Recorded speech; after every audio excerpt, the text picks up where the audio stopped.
Сәлеметсіздер ме достар, баршаңызға бүгін сіздерге осылай гүлдей құлпырып ашылып тұрған раушан мантыларды дайындап көрсететін боламын. Кез келген адамның жүректерін жаулап алатыны өте керемет тамақ. Достар, видеоның соңына дейін менімен бірге болыңыздар. Каналға тіркеліп лайк басып қолдап кетіңіздер. Ал ендеше бисмиллах деп жұмысымызды бастайық. Бір қызылшаны алып осылай күштен өткізіп алатын боламыз.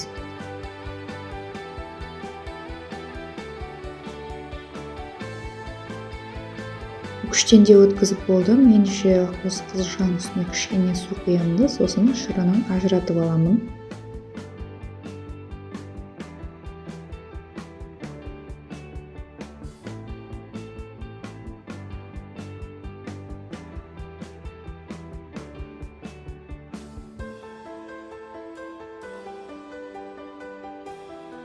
Бір жұмыртқа, бір ас қасық тұз және қажетінше ұн салып қамыр илеп алатын боламыз.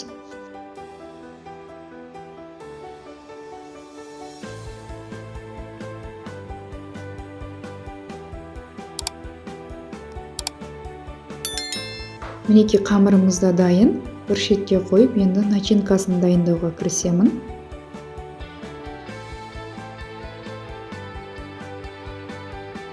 Начинкасына пияз, картоп және фарш қолдандым.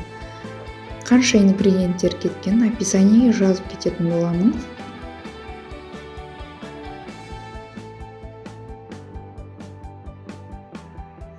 Пиязды да, картопты да өте майдалап, ұсақтап турап аламыз.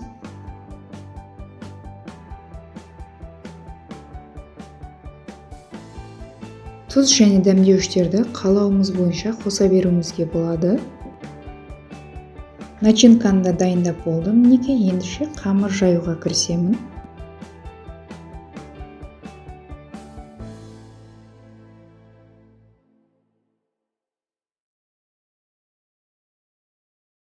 Қамыр жаюды бастамай бұрын ұн сеуіп осылай шұдырығымда басып үлкейтіп алатын боламын. Қамырдың тегіс жайылуына көмектеседі.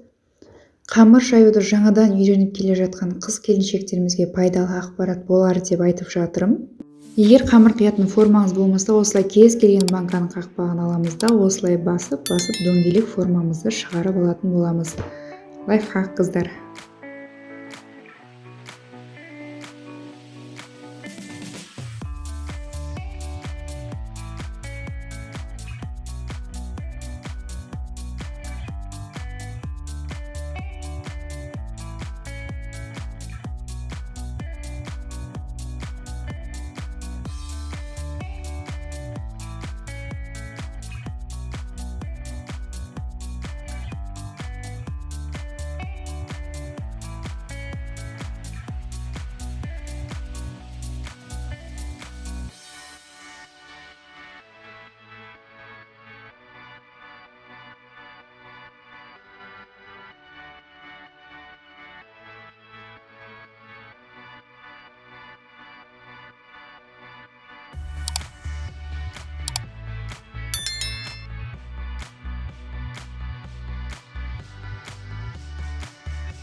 Мінекей мантыларымызды дайындап алдым.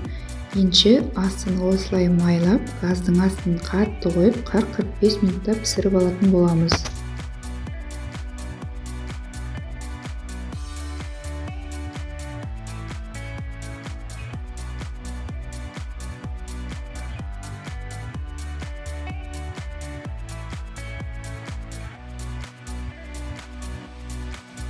Достар, мінекей раушан мантыларымыз да дайын.